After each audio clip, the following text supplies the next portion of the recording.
red and blue. We trying to make it home, we ain't trying to lose, homie. Did I tell you I love you? Life is a lesson of progression I done learned, homie. All love to the ones that turned their back on me. Give my blessings to, keep pressing to. Love the ones who rejected or neglected you. This love ain't physical, this love is spiritual. Like you love your child, this love is long. All right, bro. So before we even get into your story, let's start with the moment when the world really noticed you. What was the first big break in your viral moment that got you, what I'm saying, in an entertainment door? I think the first time we got noticed was about, when I was about 15 years old, when we ended up opening up for LL Cool J in Oklahoma City. And this is before, the internet or viral or any of that. We were just a group performing in talent shows, busting in the hallways, and we got noticed and ended up opening up for LL Cool J at the Marriott Center in Oklahoma City. I think that's the first big stage that I was on, pretty much. Did you know then y'all was about to take, you was going to go from Tulsa to being recognized worldwide? It was all fun then, man. We were just doing it to laugh and giggle, just teenagers having fun. You get what I'm saying? Mm-hmm. And it was probably about a year or two after is when I started really taking it more serious, because I was still a teenager playing basketball. That was my passion. My future was all based on hooping. And, I had plans to go to the NBA, but you know how that go. Yeah. But no, I didn't think that it would be like it led up to be. You get what I'm saying? Yeah.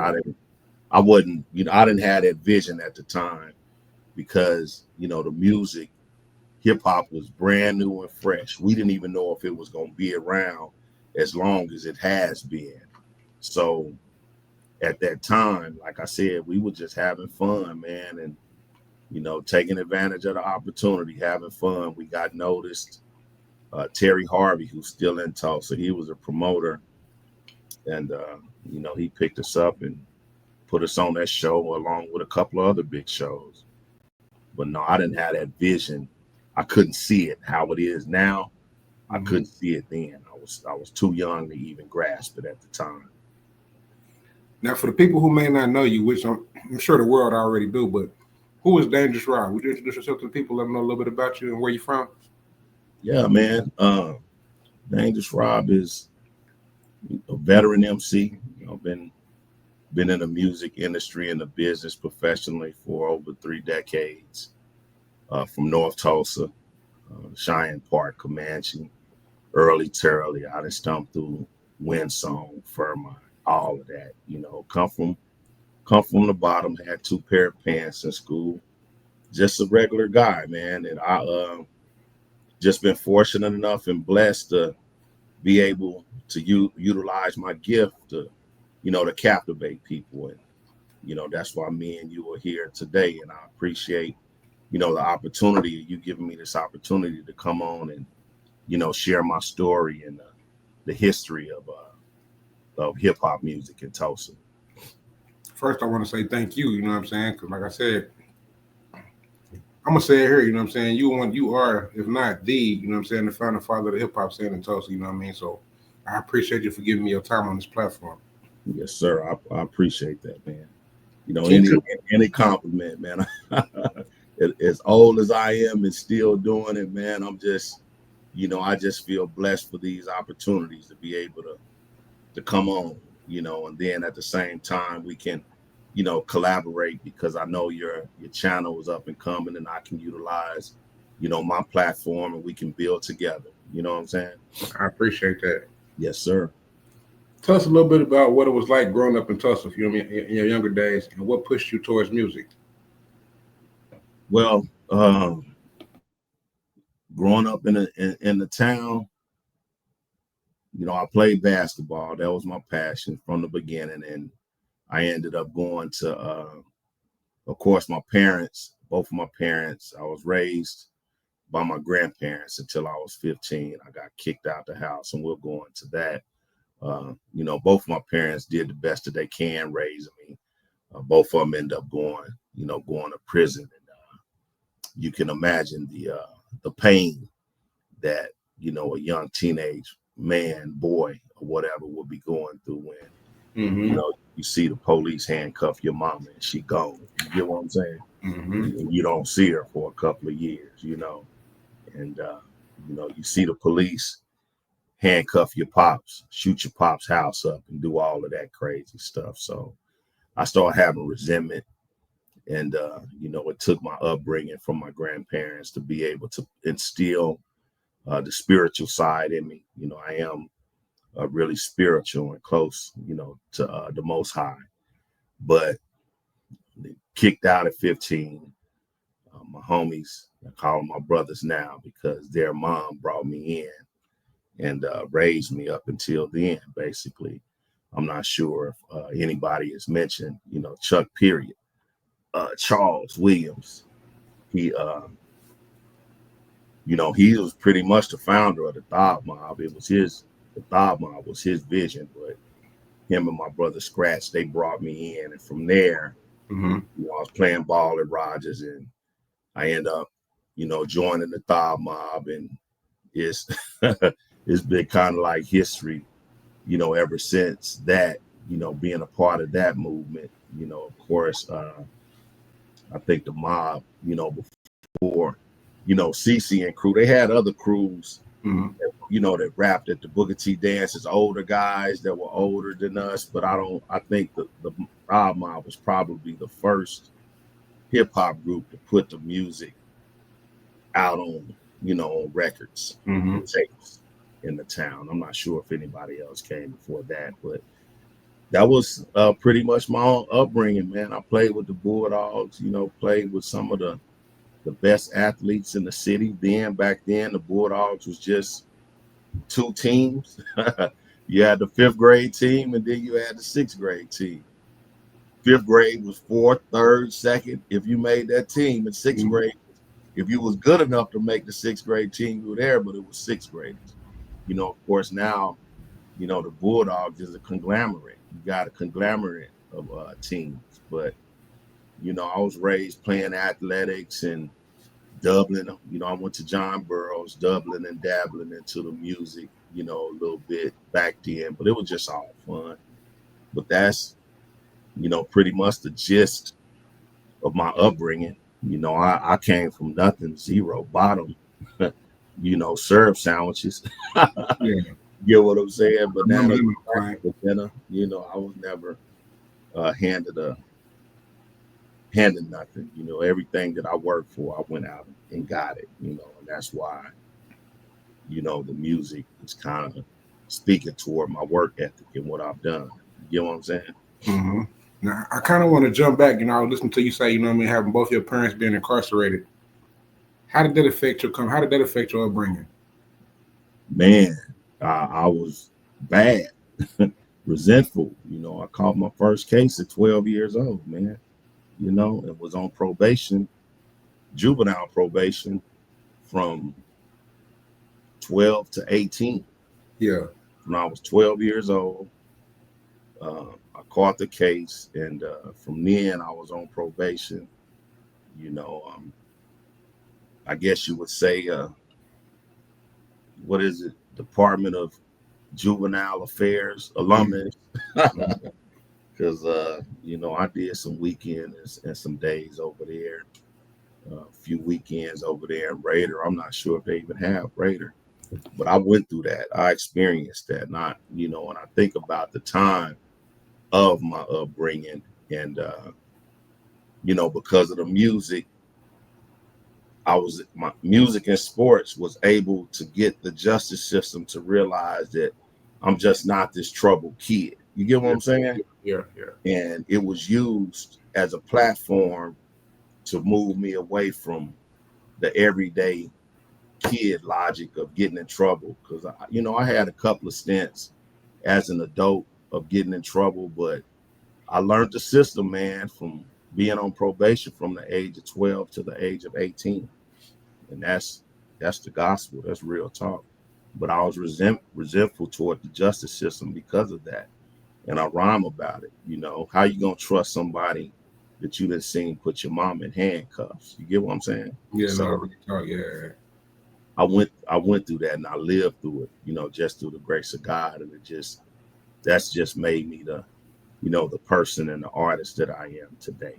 You know, it's built me as a man, you know, because God is going to put the burden on the strongest soldiers.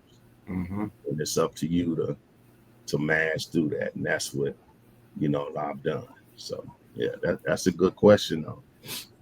I want to take it back. You know what I mean? I didn't write this down, but you know what I mean, just talking about you playing basketball. What position did you play? I played point guard, man. Okay. Led the city in scoring my senior year, averaged 20 points a game. Got, you know, scholarship to Langston and got hurt down there. And then shortly after, the music took off. So yeah, I graduated from Edison, but I was at Rogers for 3 years and played, you know, with Lee Mayberry, and we won the state championship. So Lee is one of my teammates, and of course he one of the GOATs, you know, when it come to hooping from the town. So yeah, I played with Lee, was my teammate. I had to guard him every day in practice. So yeah, I shot hoops. Yeah. Guys that played in my era, they know what it is. They know what it is. You know, I was, you know, second league scorer in the city my senior year. I think Clint McDaniel, of course, you know, Clint went pro. I was right behind Clint, is leading the city in scoring. He was a junior, but you know. So just my apologies for cutting you off, but I was just thinking, did you play with Richard Dumas? Yeah, I played against Richard. Okay. Yeah, Richard was a couple of years older than me. Okay, that's what I was wondering. Okay. Yeah, but we played against Richard. I came out in '89. He came out in '87. Okay. Something I asked you yesterday, you know what I mean? But I said I wanted to wait till today, you know what I'm saying? So do you remember like what it was that moment that when you were sitting there where you might not even been sitting, but do you remember the exact moment when you started writing your first verse, you know what I'm saying? What sparked it? Well, I was and you know, I thought about that because we had that discussion yesterday, but man, in third and fourth grade, I was writing verses for, you know, a group of friends at John Burroughs, and they'll contest to this, that it wasn't nothing but 4-bar verses, but I would jot it down. You know, I was influenced by my daddy had a record store, and this is when, you know, the Message and, you know, Grandmaster Flash and Melly Mel and all of them. You know, I was a kid, but I was just fascinated by the music. But the influential side of when, of course, when we sat down to create Cold Chillin' in the Middle. Of partners in rhyme. Mr. Freaky D-Rob and this is freaking time. They say a brother like me is from the country. When people come to my town to make money. You've got violence and crime in every state. But some rappers come on and sound so fake. It doesn't matter where you from. I'm from Tulsa, okay? I ain't talking no shit, but you can take it your own way. With knowledge assume, we are what to be called. Straight players, you should know. You know, when we wrote that record, I think that was you know, rapping about the town, because, you know, yeah, the East and the West, and, you know, we here in Tulsa, and we wanted, you know, the world to know about everything that's going on here in Tulsa. It's going on everywhere. Like, we doing the same thing y'all doing, no matter if you're in LA or New York or Chicago. We doing the same thing right here in the town. And that's, you know, the Cold Chillin' was a collaboration of me and, you know, Chuck Period, you know, which I feel like is with his influence over developing, you know, the Thigh Mob, and then him and I becoming partners in rhyme. You know, he would, you know, be, you know, considered, you know, the legend of, you know, one of the guys that helped spark it, because the Thigh Mob sparked it. And it was his vision. You get what I'm saying? Yeah. So Cold Chillin' in the Middle was basically a collaboration between me and him. he's from LA, and I'm from the town, and we just collaborated. That's why the song starts with, Cold Chillin' in the Middle Ain't Easy. I come from Tulsa, okay, with suckers trying T's, born in LA, but T-Town is home. That's him introducing the world to the city. You get what I'm saying? Mm-hmm. And I think that's what, the collaboration of us writing that song together, I think is what sparked everybody, because, it was that, and then everybody else came after that. Yeah, came after, yeah. Yeah. Now, something I keep hearing about is Studio 10. You know what I mean? Studio 10 had its own legacy in Tulsa. Can you tell us your connection there, and what did you see? You know what I'm saying? Who did you meet? You know what I mean? How did that shape your future? Yeah, Studio 10, man, was that was the go-to. I was in college, and I mentioned Chuck. He was he started managing the DC Boys, which was Freddie them, and they were recording in Studio 10. The Dogg Mob, we was recording at a guy named Gary's house on the 4-track. Studio 10 had more advanced equipment over there outside of, what we did in the house, making mixtapes and so forth. Mm-hmm. But I was in, that was Chuck's vision. Of course, Freddie would be out there. Daz Dillinger would be at Studio 10. A host of, a lot of other MCs that came through the town. That was the go-to. That's what we recorded. Cold Chillin' in the Middle, and Who Really Wins in the Dope Game, and Grand Jury, and all of that, and Freddie was out there. Freddie, engineer, Player 1G. Freddie was there, one of the most talented guys out of the town.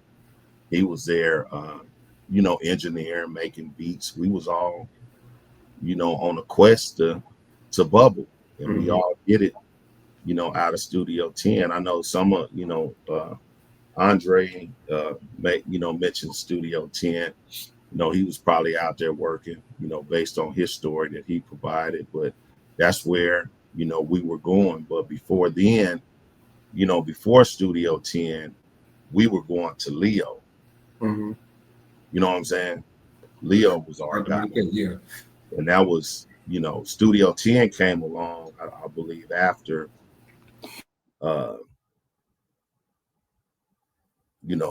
when I was almost grown. You get what I'm saying? But before, Leo was our guy. And then after, the diminish of Studio 10, then, guys started, Leo had left town and came back, and we started working with Leo again. But we started with Leo, and then, Studio 10 came about. But it's a host of artists, from the city that, touched that. And that was Randy Hammondtree and Lando Longstroke ended up buying Studio 10. And soon after, it was just, Randy. You remember what that vibe was like back then? Say that again. You remember what that vibe was like back then when y'all was all in the lab together, putting y'all music together? Well, everybody was hungry, man. I know we were. Yeah. We was, by the time we got to that point, I had, been down at Langston, and at Langston, you have a host of Black people from everywhere. Mm-hmm. You get what I'm saying? Mm-hmm.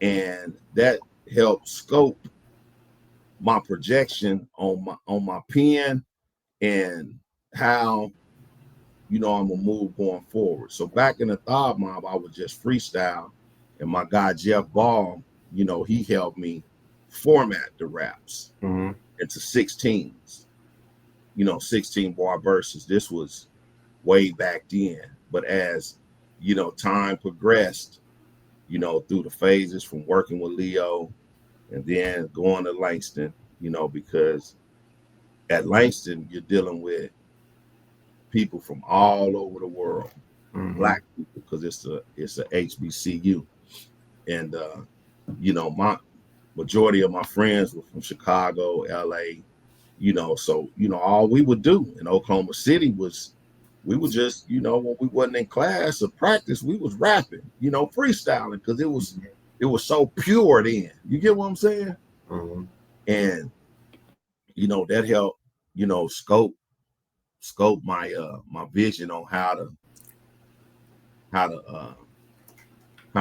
to make this thing crack. But back to your question, everybody was, just like now, just like you got the Kings of Tulsa. Everybody wanted to be the guy.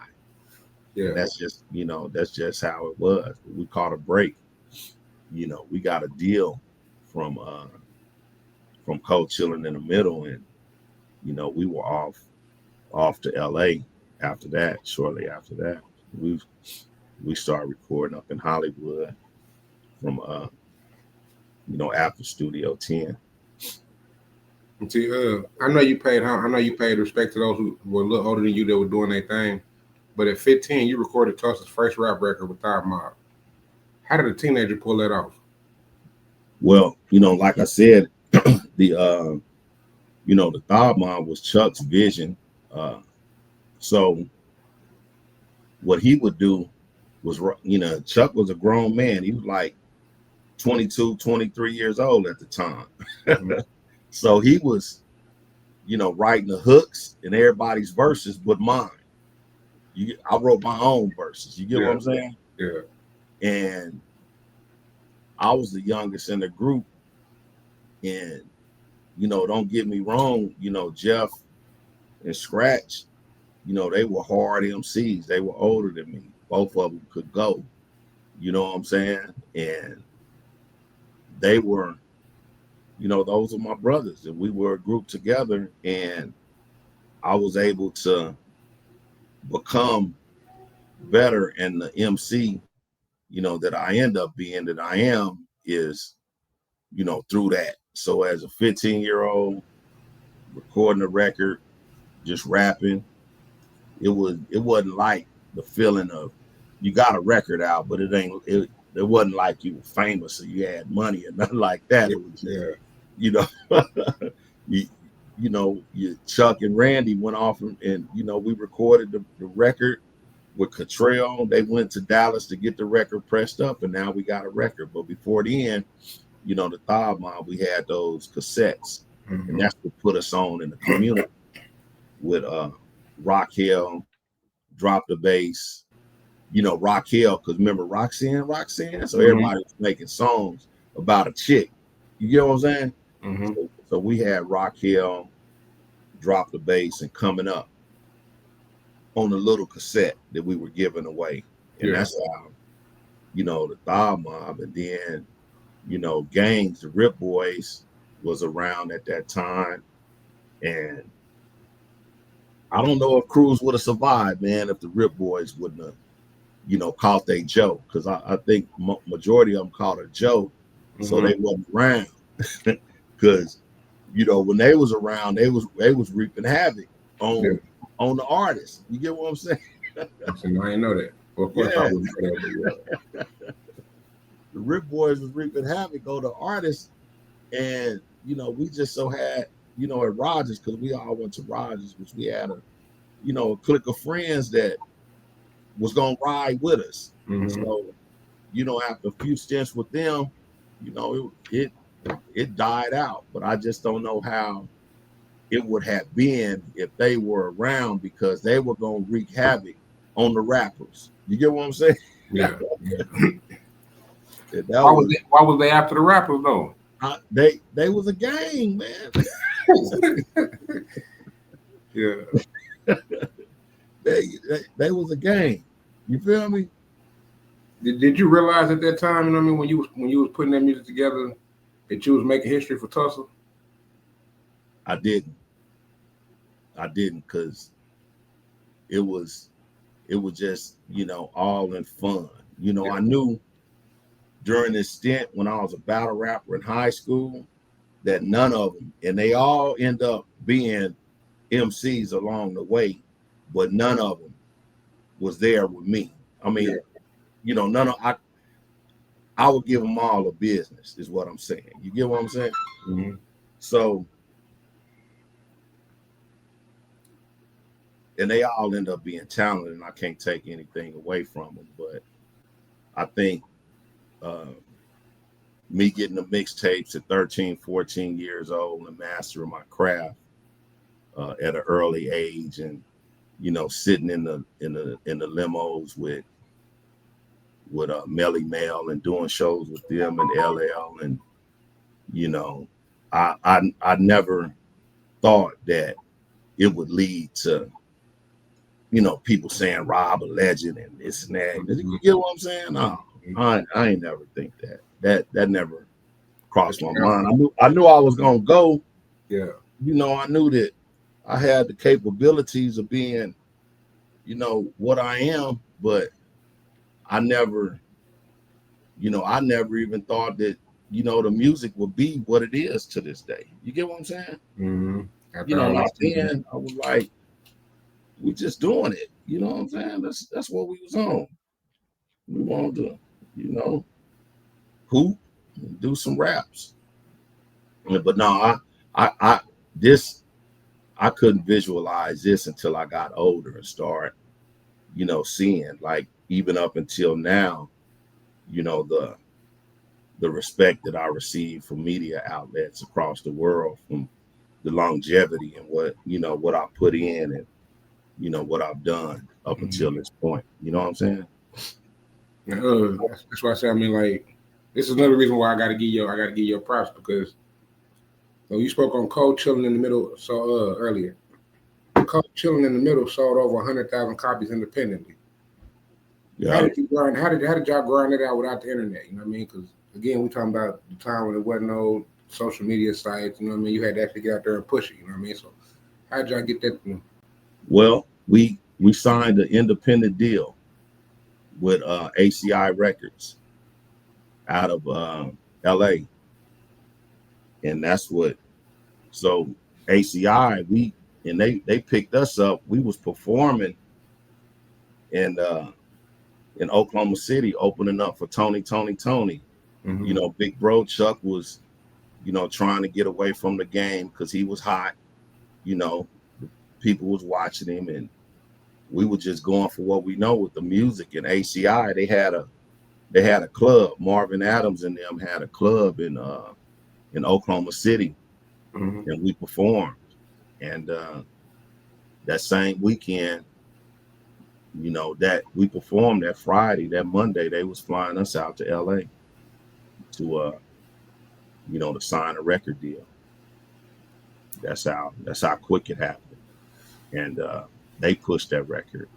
They was an independent label, but they had us set up. Of course, Marvin had DJ Quick in Penthouse Player Click. And that's before Quick got on. He was with Marvin them, and they fell out. Marvin fell out with Easy, so he grabbed us, and they pushed the record overseas. They set us up, T-shirts, hats, buttons, posters. We went to a music conference, and all of the rappers was there, man. I was 20 years old. I was like, man, this is it. And DOC, NWA, Cube had left, but DOC was there. And, we hung out with him. We hung out with Dre. And, DOC had told us, screaming out the limo, PR, don't sell out, because the way Marvin had us looking, we looked like, majors. And we had already signed that contract with Marvin. So he said, don't sell out. It's already been done, Trey. But no, man, we did what we could with the first version of Cold Chillin' in the Middle, which was just a white tape with a cover that Mario made. Mario and our homies made the cover. But then we came back and put the picture on it and dumped Push and Pull on there as a bonus track. And that's how Cold Chillin', started taking off once ACI Records got behind it. You said Friday, and then you said what, Monday? Y'all was on the flight? Yeah, we opened up for them Friday night. by that Monday, we was in LA. That's dope. You know, How did that, like, what was your response? I mean, how did you feel, you know what I'm saying, when that moment happened? man, I knew that then that's when, you know, the arrogance started to, you know, seek in because, you know, we started, you know, elevating outside of the crowd. Yeah. You know, because it was a crowd of us. You know what I'm saying? Mm-hmm. And we started elevating outside of that crowd. And of course, you know, that led to, you know, the Arsenio Hall show and preparing the tour with, you know, Too Short and the Ghetto Boys and NWA. And, you know, all of that came about through the deal with ACI. So that's what I wanted to ask you next. You know what I mean? Like, how did it feel performing on the Arsenio Hall and that tour? You know what I'm saying? That was like with all them big names on you. You know what I mean? How was that for you? Well, the Arsenio Hall, you know, I ain't never seen you on Arsenio Hall. See what it? So this is what happened. So during our spare time of rehearsing all day, every day, signed to a label, because that's what you're doing. We sign, if we ain't recording in the studio, we rehearsing all day for the concert. I'm talking about all day, 8 hours, 10 hours a day.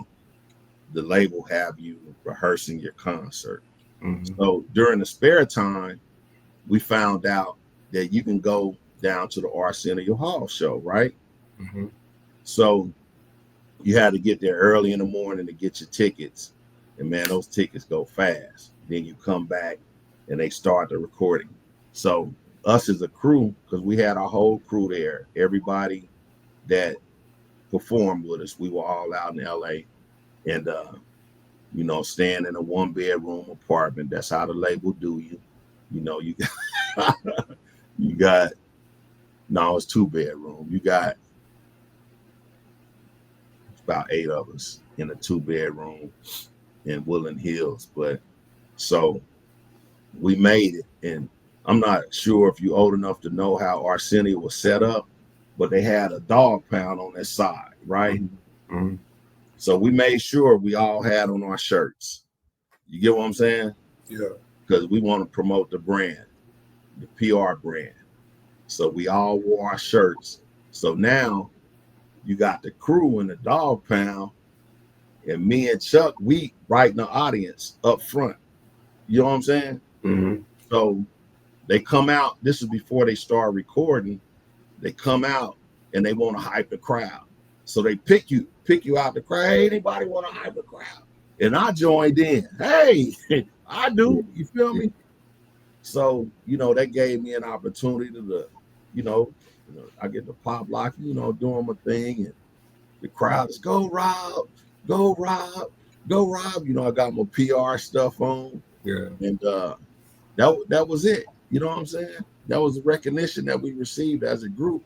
And even, you know, during the taping, Arsenio mentioned, man, they was out here yelling, go Rob. Rob must have had it hype out here. You hear me? But that's what, you know, it was before they started taping, you know. Yeah. We was all out there and I got that opportunity to hype the crowd out there on Arsenio. So that's still cool though. You know yes, sir. Coming out of the gutter of Tulsa, come on, man. That's what I'm saying. Having good people, you know what I mean, hollering your name, that's still cool. You know? So yeah, that was, you know, it's just part of history, man. Stepping stones to get to this point. But that tour though, you know what I'm saying? You said it was Too Short. Name some of the people that you've been on tour with, you know what I mean? Or the tour then during that time frame. During that time, we were preparing, you know, to tour with the Ghetto, you know, PR, the Ghetto Boys, Too Short, and NWA. We were getting prepared. That's why they had us rehearsing all day, every day, because they were going to release the album, and we were going to, you know, tour with those folks. But, you know, some went down with the label, man, and you know, we end up stuck with a deal with when the executives got locked up. Marvin and them got in trouble. So that tour, you know, never materialized. But you know, far as PR, we still, you know, kept our name out there. You know, DJ Quick and EPMD, you know, opening up for them and, you know, just keeping the name alive until we get everything situated from the deal that we were in, but now the executives had gotten indicted, you know. So they were about to go full force with PR, and that happened, which was a, you know, a setback. You know what I'm saying? But I mean, you had major things happen. I mean, because like your music, it didn't just stop in the U.S. And I mean, you sold out in Japan, it reached Germany, Australia, and the UK. You know what I mean? So how did the international market embrace Dangerous Rob? I think the what Marvin had going on with ACI, I think he grasped those international markets because, you know, the music was fresh. You know, hip hop was fresh, man. You know what I'm saying? And I just happened to, so it was a guy in Tulsa that were selling MP3s, putting you on MP3. This one, if you do an MP3, it'll take you a whole day to upload your music to an MP3. You feel me? Yeah. And he had uploaded the music to an MP3 on. I didn't even have a computer, and he was like, "Man, you're getting a lot of people." So I paid him to do it, but I'm sure he was making money off the MP3. You get what I'm saying? But it led to this. But he was like, "Man, you're getting a lot of downloads from overseas." I'm like, "Oh yeah." I was still in the streets, so I wasn't really focused, like serious, like, "Oh yeah, for real. Well, thanks, man. Let's keep it pushing," and just kept it pushing, right? You take it that serious. Yeah, I didn't take it that serious until it was a guy named Trevor Naughton out of Austin. He found me because I used to go to the library filling out job applications, so I had an email address. And he found my real name and my email address. And he emailed me and was like, "Hey man, I'm Trevor. Woo woo woo. I have people that want to buy your first album." I'm like, "Oh yeah." So, you know, tell me more about it. And he was like, "Well, I got a guy right now that wants to buy the original Back from the Middle for $1,400. I'm like, "Are you serious?" And I'm like, I got it. You hear me? Yeah. And that opened up my connections with the people overseas. Me and Trevor ended up falling out, and it was my fault. But I did, you know, he was interested in some of Fred's music, so I turned Fred on to the guy. So Fred was able to, you know, come in and you know, do his thing with him, because I didn't ball or block him. That's, you know, Freddie, that's my guy. "Hey, Freddie, I got this guy asking for your music. I'm gonna turn you on to him. I don't middleman nothing." You get what I'm saying? Yeah. And I turned Freddie on, and but during the time and the reason why we fell out, because he put out a compilation and it was called After Cause. I did the lead song for After Cause, and he said he was gonna pay me $1,500 for the song.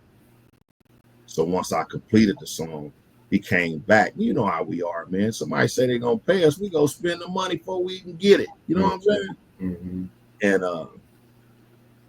guess what happened? He came back, was like, "Man, Rob, I don't have the $1,500, but I can give you $5." I'm like, "Man, that's a long way from $1,500. Yeah. So, you know, not knowing the benefit of his connection, how it would be for me then at the time. I feel like I'm getting played. You get what I'm saying? Yeah. Coming from your town, yeah. I feel like I'm getting played, man. And I fall out with Trevor, but I still managed to get, you know, connects from overseas. I got my email and my website and all of that stuff I started setting up. So they were able to communicate with me. So one guy wanted to buy. You know, this one the commodity was hot. See, I broke down my own market, which I shouldn't have never did it, but I did it anyway, just based off of greed and trying to get to the money. You know, if you got one guy want to buy one CD for $1,400, then you got more guys that want to buy for $5, $4. You know what I'm saying? Mm-hmm. So one guy reached out to me, and he wants 60. Okay, I sell you 60 for 100 a piece. You hear me? Yeah. So 60 times 100, what that bring you? There's 60 bands, ain't it? No, that's 6 $6,000. Okay, I don't know why I said 60. Okay, yeah. Wait, let me do this.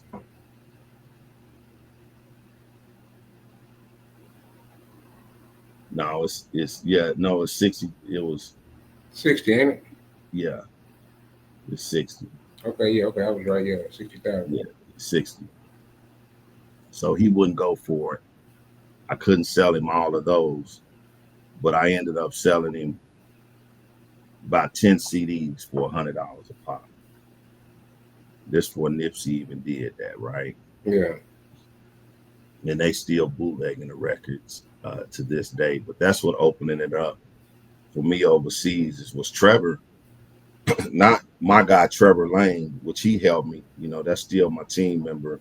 Mm-hmm. But Trevor Nott in Austin, man, I wish I knew where he was right now. Hopefully he see this, he can reach out. He opened up the floodgate. Well, Fred said, because him and Fred had rapport, Fred said he hadn't even talked to him. But that he opened up the floodgates. And of course, you know, Freddie was able to go over, you know, to Japan and do his thing.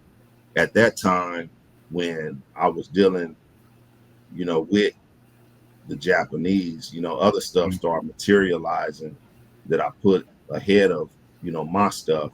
Mm-hmm. And I wish I would never did that because, you know, the deal had materialized with the Dogg Pound soon after the Japanese that came into play. So I started, you know, working with DPG and kind of, you know, I go back and look at emails. I'm like, damn, I didn't even answer this email, but I'm on it now. But I think with Marvin them, mm-hmm. ACI, and Trevor Notton, the guy out of Austin, Texas, he the one opened up the floodgates for me and, you know, for the overseas markets. And I appreciate it for real. And I wish that if he's still alive and still breathing or wherever he is, I can tell him thank you because he's, you know, he got me off that corner from when you started seeing, you know what I'm saying, the progress that you had overseas, what was that like, you know what I'm saying, seeing that people in other countries was rocking with you? Oh man, that made me want to make more music. That's how I end up with all this music. I was like, I gotta make more albums to sell overseas. You get what I'm saying? Did you expect, you know what I'm saying, somebody from North Tulsa to go that far? Never. Now, you know, I know you mentioned, you know what I'm saying, you work with Daz and the Dogg Pound, you know what I mean? Like, and the Dogg Pound Next Generation. I mean, add that in there. That's my guys. But how did that come about? I mean, take us all the way back to the beginning. How did that even, you know what I'm saying, connect?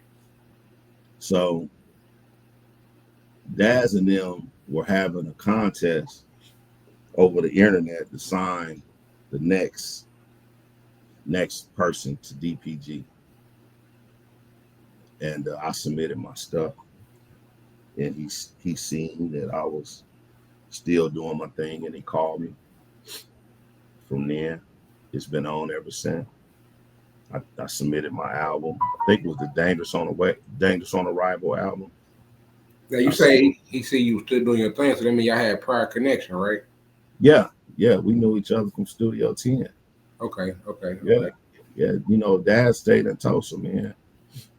One of the most talented musicians. I mean, you know, he play every instrument, so that's why his stuff come out so pure and hard. You get what I'm saying? Mm-hmm. Because he, you know, he's a real live producer, and that's, you know, that's where he come from. Is that he got that church background from playing them instruments with his mom. And so yeah, we had connected way back then, and he got my stuff and seen that I was still doing my thing and brought me on. And then, from then, that's how the next generation materialized from that, because the other MCs that's in the next generation were, in the contest as well.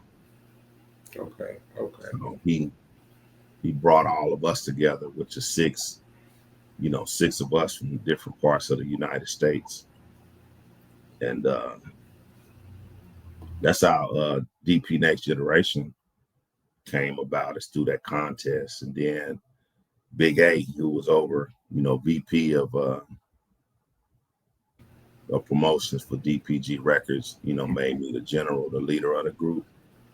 So, when, dealing with them, everything, they can't have six dudes calling them saying this, that, and the other. You have to go through this. Just like, to get to Snoop, I had to go through Daz. You get what I'm saying? So that's just, standard protocol for DPG, for the Dogg Pound. But, that's been a blessing all its own, because at that time, I was at the point where I was like, I don't know, man. I ain't the money ain't coming like I wanted to be coming, and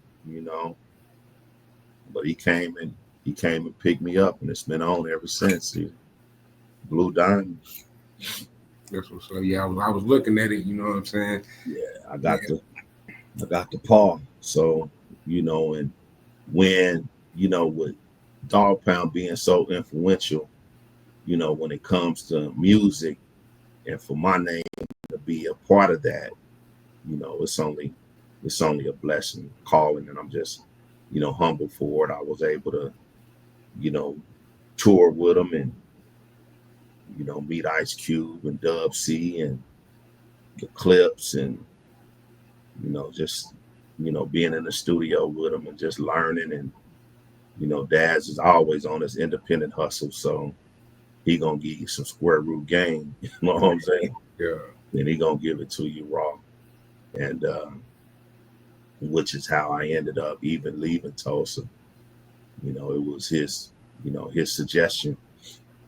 First you like, quit performing over there. They ain't respecting you. You representing a pound now. You know what I'm saying? Like, don't be performing in front of 50, 60 people. Quit doing it. And then, like, man, they, when I did shows with Jermaine, he was signed to Jermaine, and they linked that up, and he was signed to So Def during this time. I didn't know that. Daz was. And, I didn't know that. Yeah, he was signed. I ain't never known that. Yeah, he did one album with Jermaine, and with Jermaine, real cool. And just linked me in with a couple of shows with Jermaine. Jermaine was just going out DJing, playing all the songs that he produced, and he would bring artists on. You know what I'm saying? So he put me on a couple of shows, and by the end, it came to Tulsa, and nobody came out. The next night we did Wichita and Dallas, and that's when Jermaine was like, "Man, you gotta leave your surroundings, man. You got all this cracking, and they ain't supporting it. So you gotta go somewhere where they gonna support you." Makes sense. Yeah. So I was gonna ask you, what I'm saying, what did those collaborations teach you about expanding your sound and your brand? Man, when that's when so now you're at a point where everybody listening, right? And you got more fans, you got the Dogg Pound fan base, you got the people overseas, that's when it becomes more critical about the music that you create. You know what I'm saying? And you want everything to be right. You're more cognizant, because I ain't smoking weed no more, so it ain't like I'm going in the lab, writing it, because that's what I would do. Yeah. Go in the lab, write it while I was there, do the hook, all of that, high.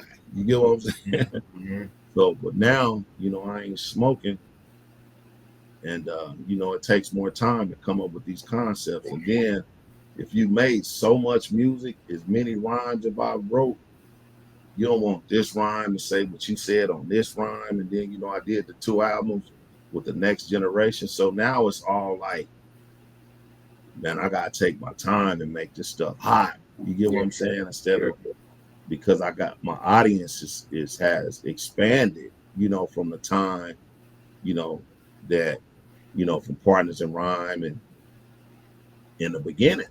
Now I'm on a different platform. You get what I'm saying? Mm-hmm. And I still want to, represent the city. I want, when, guys run into me and they hear it, and, I want them to embrace, Tulsa, because that's where I'm from. You get what I'm saying? Mm-hmm. So I got all this weight to carry to create this music. You feel me? It is, it's just, it's what it's about, man. This is what you live for, is to make quality music, and you want people to embrace it. Yeah, I mean, you had that single Work It, that sparked the Worldwide Dance Challenge, How did that begin, and what did it feel like seeing people across the globe moving to your music? Man, to Work It. I'll tell you how that record materialized is Cloud9. I met him at a music conference in Atlanta. He's done, I hate to be name dropping, but he's a solid producer, Gucci Mane, and all those guys over there in Atlanta. Mm-hmm. So he hit me. He like, hey man, I got a record for you. All right, send it. He sent it. I'm like, man, it's a twerk record. He was like, but I hear your voice on it, man. I was like, all right. And because when I had met him, I'd already told him, I wanted to try something different. I want to do something different. You know what I'm saying? I want a different sound. Yeah. And I want to try different things. You know what I'm saying? Because I'm going into another direction, a more mature, partier direction, and not always, because a lot of my music I'm preaching, and I wanted to go into a more partying. You get what I'm saying? Mm-hmm. And I dropped it. The twerk record started doing well. So then, the young ladies, Ariel, the Work It Dance Challenge, they were already moving. So they've had the record, 10 years now. And, they reached out to me on the internet, and they asked, hey, you mind if we use the record? And I'm like, hey, go ahead. If anything materializes as far as sponsorship or any of that, then we'll talk about money. But, right now, they were up and coming, because the challenge is huge now, bro. You hear me? Mm-hmm. I'm talking about 50 cities across at this time. She probably had 3 or 4 different cities at the time within her region. Now it's everywhere. But that Work It is my biggest streaming record, which probably about 300,000 streams on it. And it was just, a blessing for them to reach out, because it crossed over into another genre of an audience that I wouldn't normally cater to. Right. And it was just a blessing, for be out of the town and independent hustle, standing on the corner at the glass house, slanging these CDs, because that's where, traveling, jumping out the trunk, Atlanta, Memphis, Cali, me and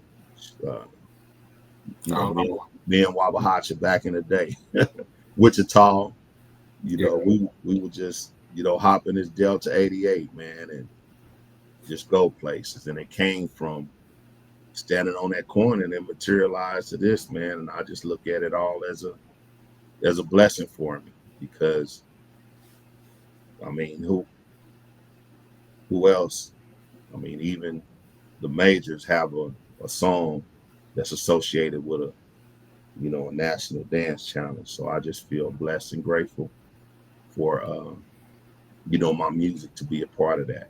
I couldn't say it's not me. It's, you know, it's all God's work, man.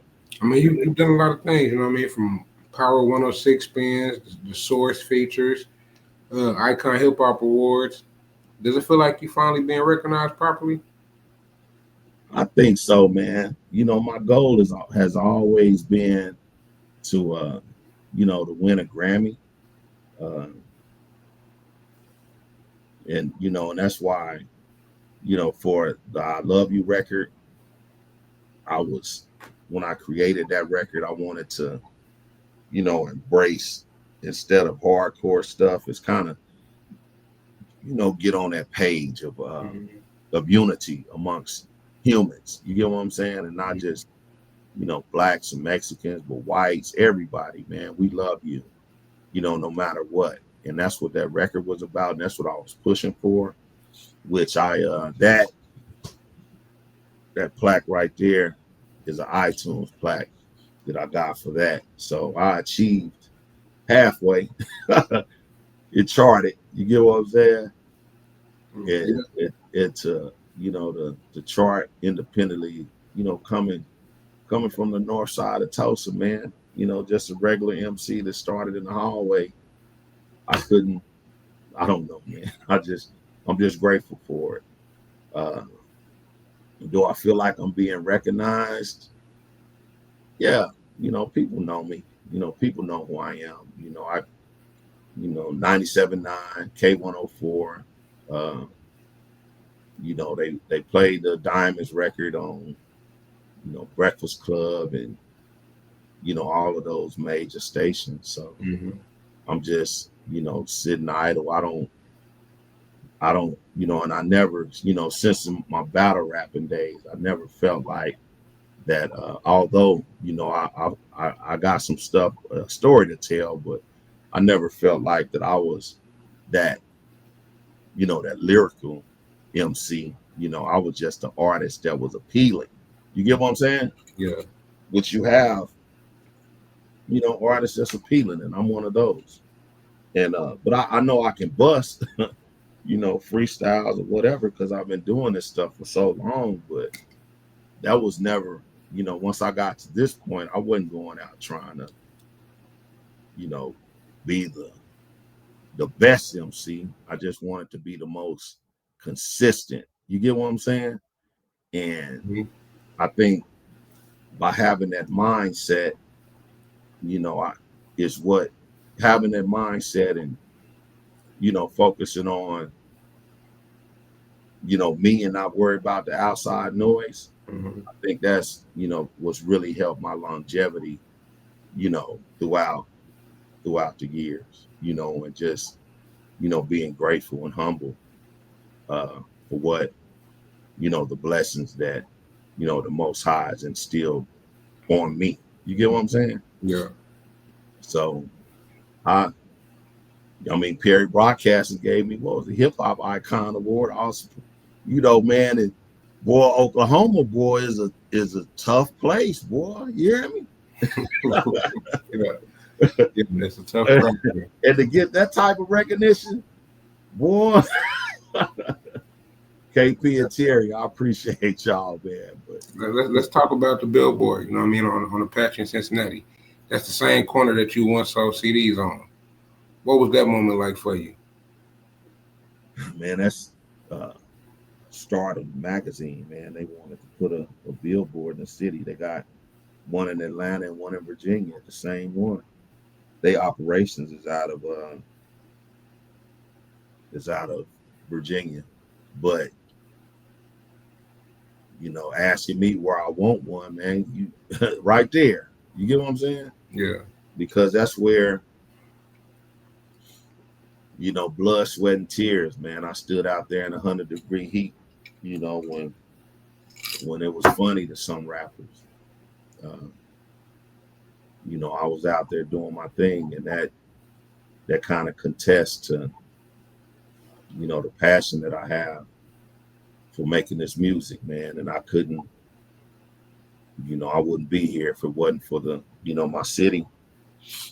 So, for instilling that drive Mm-hmm. and passion. So they asked, and I'm like, hey, if you can do one over in that area, I would appreciate it because they paid for it. And, I was riding by there one day and I got that number. It's a number on the post.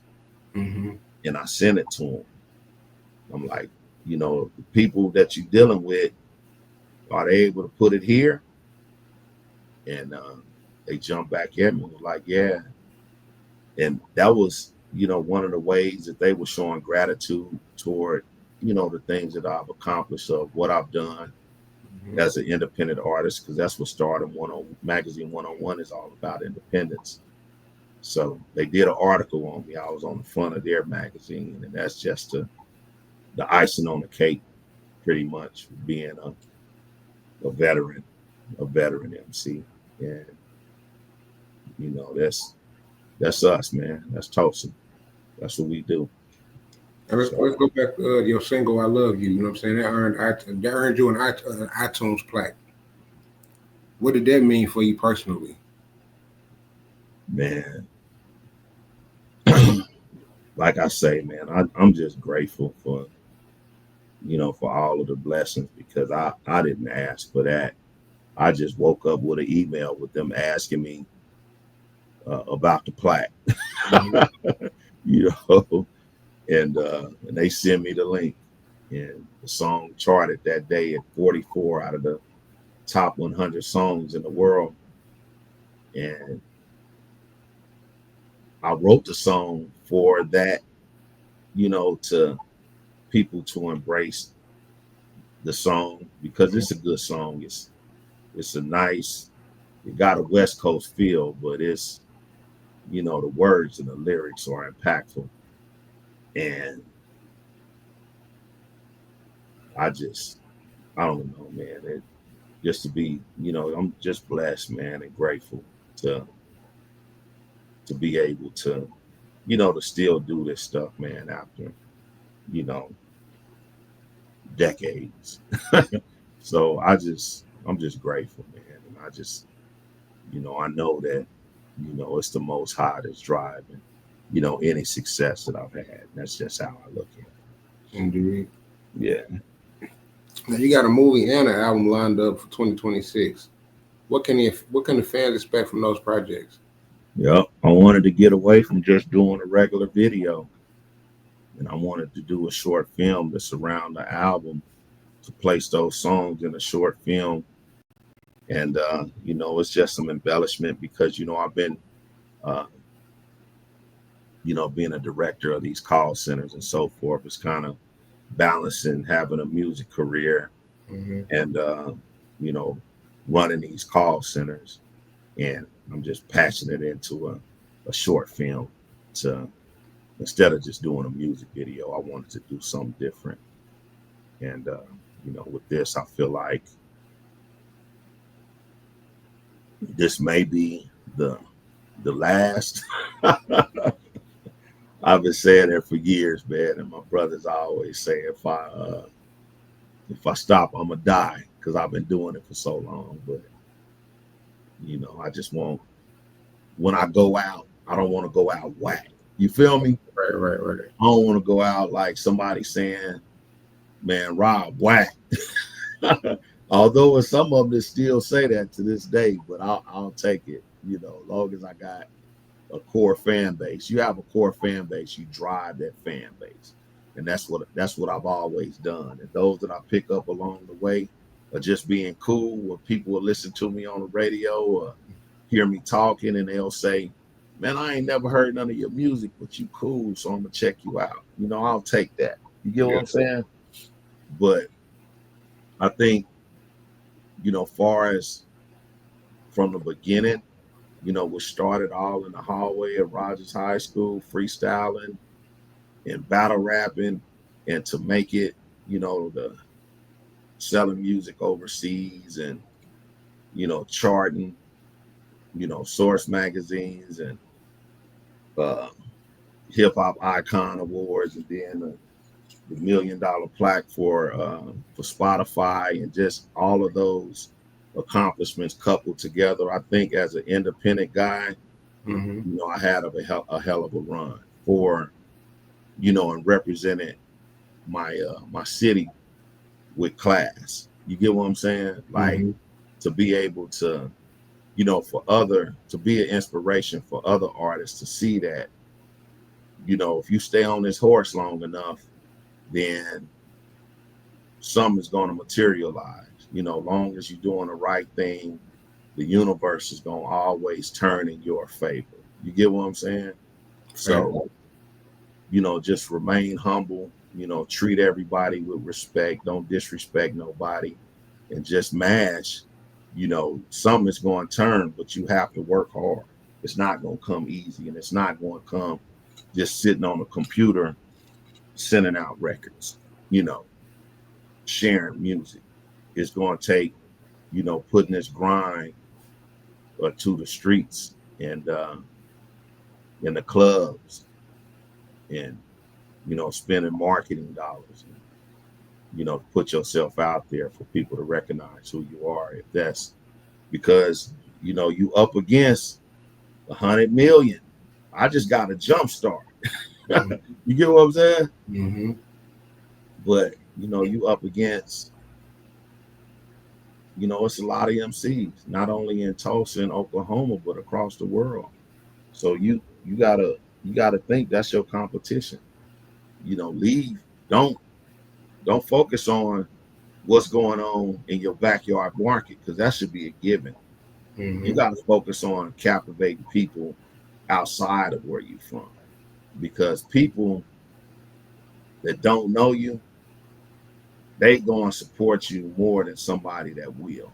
And it's a proven fact. You get what I'm saying? They was over there, Jesus, the coldest one to walk the earth, and they was over there. Oh, you talking about the plumber? You get what I'm saying? So just, just think how they going to do you in your own land. You feel me? So you got to, channel your resources outside of where you from. And then once you bubble, they're going to grasp it. And that's just a part of the business. But back to the album and the movie, that's what we own, man. It's getting that out to the public at the beginning of the year. That's what I want to do.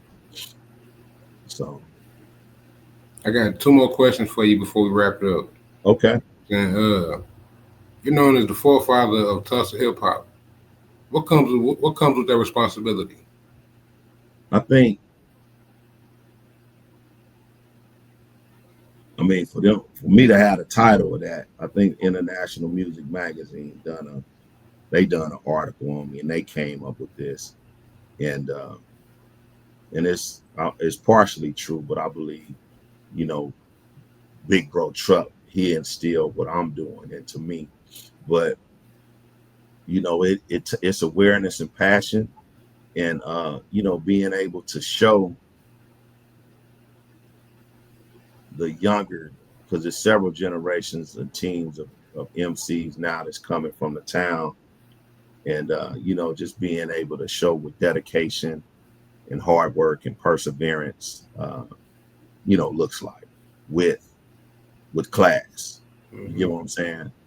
And with being approachable, and doing what what an OG in the music game does, and get music. I share your music on my platform. I'm messaging you your lyric. I'm doing everything that I can. I've even walked some of the music into labels, to try to get some of our people on over there, and I just never said anything to them until something materialized. But far as being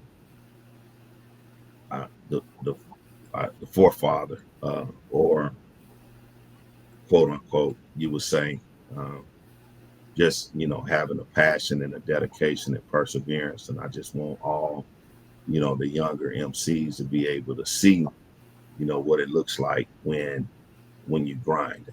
You get what I'm saying? And to be positive, and represent your brand in a positive way and look at every human being that's walking this earth as a fan, that somebody that you have to gravitate to be able to get them to buy or stream your music, because that's what it's all about. And that's what it all boils down to now.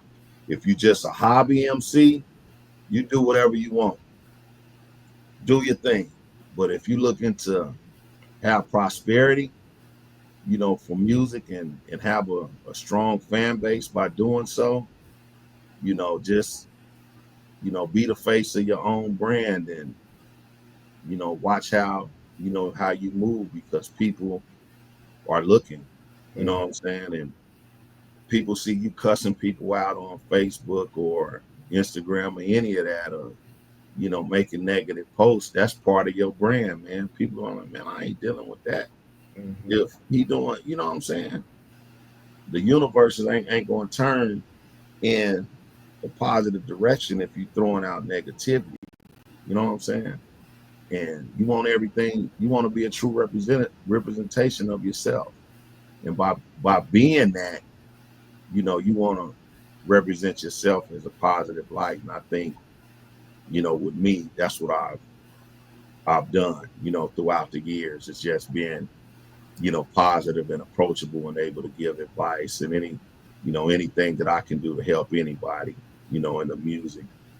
I've always been willing to do so.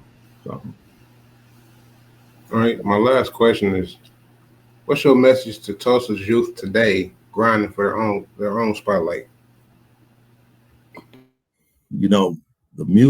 This music business is a tough business. And, my message would be is to be authentic, be your own authentic self, be you, and don't channel your move or your direction behind what somebody else is doing.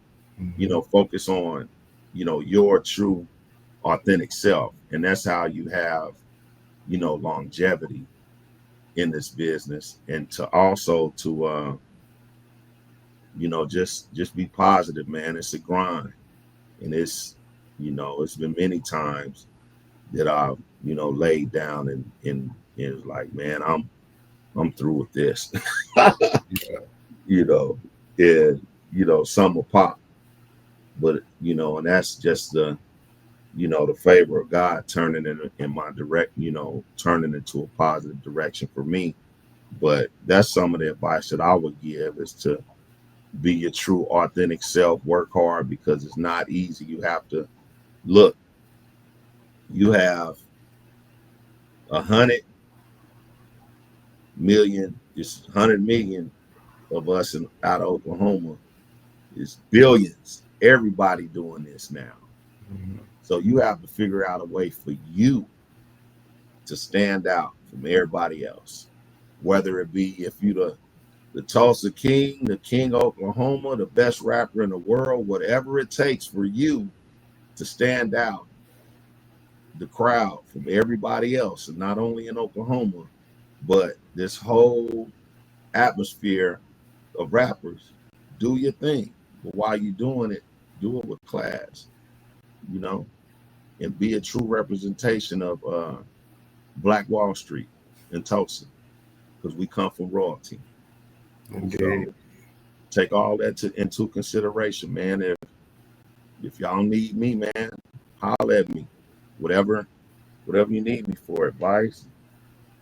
I ain't in a position to sign any rappers. I got DP&G on Freedom Records, and we got to get that out, right now. But I am open for, advice and, anything that you feel like that you need from me when it comes to the music side. Hopefully we can get to a point where we can sign artists, Freedom Records, where we can get to the point where we're able to sign artists, maybe the middle of next year. But right now, I can, share your music, take it to a station, help you with your bio, anything that you need from me, I'm there, because that's what OGs do. We support, from the ground up. Indeed. Like I said, I want to say I thank you, you know what I'm saying? This has been a historical, you know what I'm saying? This has been a great one, you know what I mean? You opened up, gave your story, you know what I mean? Gave a little background. You walked us through your journey, you know what I'm saying? How you got where you got. And I appreciate you for that. Yes, sir, man. And again, I appreciate the platform, and it's dope. We want to help our people elevate. That's what it's about.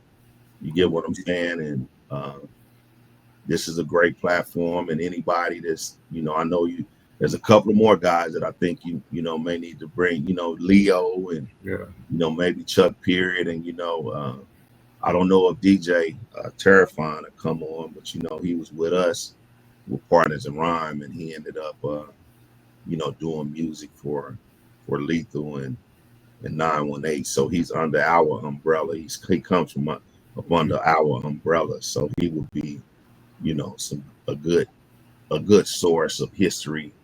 And Burner, it's a lot of older MCs that's still around that can offer their story and background on how Tulsa music has developed into what it is Today. Today, outside of Freddie, me and Freddie doing international things and so forth. But it's the host of other MCs that's that has a from that era beginning. You know what I'm saying? Like, because like I said, this is winning phases, and but I think if one day, and I don't know how it can get done, but if it could be a collaborative effort from all the MCs and everybody decide on this one artist, man, this is the artist that we all gonna get behind, and we all gonna utilize our resources and push them. I think if that was done, then that will create a waterfall for other opportunities for other younger MCs to get on, because what it's going to take is going to take the financial infrastructure to be able to build the label. And if without the marketing dollars and the promotion, it's just going to be really difficult to be able to make that type of noise without being spending those marketing dollars. So with the collaborative effort, man, just like they did in Houston, just like they did in Atlanta, just like they do in LA, it's if the artists from Tulsa collaboratively came together, I think that would unify the movement better. And for me, I'm good. But I don't want I'm not saying get behind me, because I'm fine. I'm saying that, because I get what you're saying. The question is based off the youngsters. You get what I'm saying? I mean, and for us to get behind that and everybody utilize their resources to, make it work, I think it'll work. But, egos and, whatever people have. The politics, and see that'll be a whole other podcast, because it's the politics. Yeah. You say that's a whole other show, huh? Yeah, because I mean, you're right. I mean, and I get what you're saying, but it's the politics, you know what I mean? Yeah. That's what got a lot of, like you said, Oklahoma hard to play. It's a hard place to, come up out of. It's hard, man. It's nothing like other states. But if you find a way to crack it, then mash. You get what I'm saying? And believe me, I wasn't the chosen one, but I stayed on the gas. You know what I'm saying? That part. Like, it was other artists getting they songs, Fred and them, and I think T-Bone, Wabahacha, they were getting radio play at one point. At one point, I wasn't. You get what I'm saying? My songs wasn't on the radio, but we found a way, and that's what it's about. Circling back to the question about offering advice toward the younger MCs is, instead of complaining, man, go find out, go find a way, go do it. Don't, because don't nobody want to hear nobody complaining, man. Everybody, we all got issues right now. You get what I'm saying? No, that's facts.